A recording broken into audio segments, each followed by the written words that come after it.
나는 이 책에서 운명론을 주장할 생각은 없다. 그러나 운명의 여신 포르투나가 한번 마음을 먹으면 그 손길을 피해갈 수 없다는 것을 우리는 잘 안다. 극작가 요한 폰실러는 이를 두고 이 세상에 우연이란 없다. 아무리 사소하게 보이는 일도 운명의 저 깊은 곳에서 흘러나온다 라고 말했다. 운명에 대해 누구보다 많은 글을 남긴 세네카는 만약 이 세상 어딘가에 운명의 여신의 손길이 닿지 않는 안전한 곳이 있다고 믿는다면 큰 잘못이다. 자연은 그와 같이 정지된 것은 아무것도 창조하지 않았다. 라고 말했다. 셰익스피어 또한 안토니와 클레오파트라에서 시저는 운명의 노예다. 라는 말을 남겼다. 우리식 속담으로 바꾸면 팔자 도망은 못한다쯤에 해당하겠다. 우리 집단 무의식에 팔자 소관이라는 말이 각인되어 있다면 저 옛날 로마인의 집단 무의식에는 운명의 여신 포르투나가 존재했다. 그녀는 로마 시대에 수없이 많은 동전의 뒷면에 새겨지며 그 시대 민중의 삶에 영향을 미쳤다. 그녀는 한 손에는 풍요의 뿔을, 다른 한 손에는 방향타를 잡고 있었다고 한다. 풍요의 뿔은 그녀가 마음먹은 누구에게나 행운을 베푸는 힘의 상징이었다. 반대로 방향타는 그녀의 마음대로 누군가의 운명을 바꿀 수 있는 힘을 나타냈다. 그래서 셰익스피어는 또 이렇게 말하고 있다. 운명은 키를 잃은 배와 같다라고. 버락 오바마와 빌 게이츠가 굉장한 독서가인 건 잘 알려진 사실이다. 해마다 자신들이 읽은 책 몇 권을 추천 도서로 선정해 알리는 것으로도 유명하다. 책 읽기의 힘에 보탬이 되는 일인 만큼 나처럼 활자 중독인 사람에게는 반가운 일이다. 그 두 사람의 추천 도서 목록에 나란히 오른 소설 한 권을 최근에 읽었다. 미국 작가 에이머 토울스의 장편소설 모스코바의 신사가 그것이다. 다른 사람들은 어떨지 몰라도 내가 이 책을 읽고 나서 가장 먼저 떠올린 것은 운명의 여신 포르투나의 손길에 관한 것이었다. 소설의 주인공은 30대 러시아 귀족 알렉산드로 로스토프 백작이다. 모스크바에 자리한 메트로폴 호텔의 스위트룸 장기 투숙자로 문자 그대로 화려한 귀족의 삶을 살아가고 있었다. 하지만 볼셰비키 시절의 러시아에서 귀족의 삶이란 이미 비극의 한 발을 들여놓고 있는 셈이었으니 그 역시 예외는 아니었다. 몇 년 전에 쓴 시 한 편이 볼셰비키의 눈밖에 나는 바람에 종신 가택연금형을 선고받게 된 것이다. 여기서 그가 연금된 가택은 다름 아닌 호텔이었다. 물론 화려한 스위트룸 대신 창고로나 쓰면 알맞을 방 한 칸이 제공되었다. 호텔 안에서는 마음대로 다녀도 되지만 한 발자국이라도 밖으로 나가는 날에는 당장 총사령이 그를 기다리고 있었다. 완벽하게 화려하고 완벽하게 품위로 가득 차 있던 귀족의 삶이 포르투나의 손길에 의해 하루아침에 죄수의 삶으로 전락한 것이다. 그가 택할 수 있는 것은 두 가지밖에 없었다. 자살하거나 살아남거나. 만약 그가 약간이라도 부정적인 사람이었다면 그 당장에 스스로 목숨을 끊었을 것이다. 하지만 포르투나의 무자비한 손길에도 그는 거의 낭만적이라고 할 만큼 완벽한 긍정주의를 택한다. 호텔의 작은 방에 연금된 상태로도 자신만의 인간관계와 할 일을 찾아 밝게 살아가기 시작한 것이다.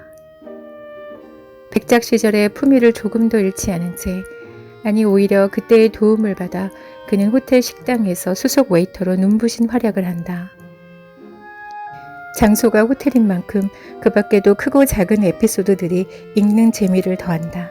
물론 내가 조금 길다 싶게 이 소설을 인용한 것은 단순히 내용 때문이 아니다. 어떻게도 할 수 없게 한 사람의 인생을 곤두박질치게 한 운명의 힘에 관해 더없이 많은 생각을 하게 만들었기 때문이다. 나는 버락 오바마나 빌 게이츠가 이 책을 추천한 이유도 어렴풋이 알 것 같다. 만약 자신들이 그와 같은 처지가 된다면 하고 대위에 보는 순간 그 운명의 롤러코스터를 감당하지 못할지도 모른다는 자각이 너무도 뚜렷하게 눈앞에서 떠올랐기 때문은 아닐까.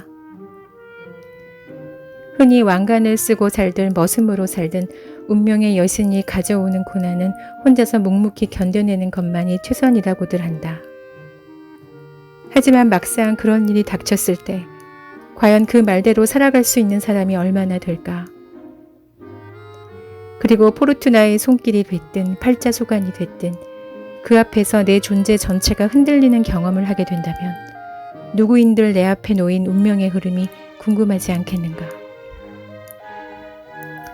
명리학은 일명 운명학이라고도 한다. 사주 수명학이라고도 하는데 말 그대로 사주를 가지고 하늘에서 받은 자신의 삶의 이치를 추론한다는 뜻이다.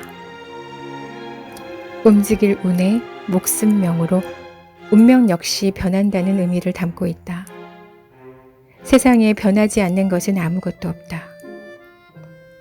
우리의 삶도 마찬가지다. 태어나서 죽는 날까지 우리는 끊임없는 변화의 과정을 거친다. 그 변화를 기록한 것이 운이다. 즉, 운이라는 것은 우리가 생명체로서 매 순간 변화하는 삶을 산다는 뜻이다. 그리고 어떤 삶도 그 흐름이 같은 경우는 없다. 그것이 운명이다. 어느 모임에서 누군가가 우리의 운명은 모든 것이 처음부터 끝까지 다 정해져 있다는 말을 해서 내가 그것은 아니라고 이야기한 적이 있다. 물론 자연에서도 씨에 따라 장미꽃이 될지 목련화가 될지 결정된다.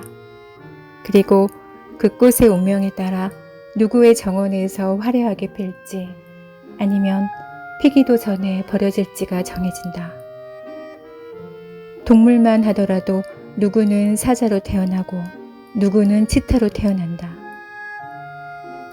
하지만 그 운에 따라 누구는 사자의 우두머리가 되고 누구는 성장하기도 전에 물소 발에 밟혀 죽기도 한다. 하지만 인간에게는 그러한 자연의 운명 외에 자유의지라는 것이 있다.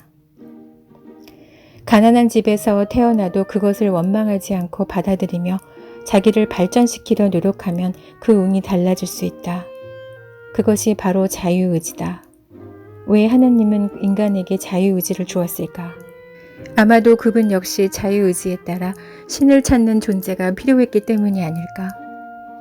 수동적으로 순종하는 것보다는 능동적으로 신을 찾기를 기대하는 마음으로 인간에게 자유의지를 준 게 아닌가 싶은 것이다. 그런 의미에서 나는 운명론은 반만 진실이라고 생각하고 싶다. 살다 보면 누구나 어느 한때 포르투나의 불운한 손길에서 벗어나기 어려운 시기를 겪는다. 그렇다면 결국 살아남는 방법은 잘 나갈 때 겸손함을 잊지 않고 그렇지 않을 때도 희망을 갖고 앞으로 나아가는 길밖에는 없는 셈이다.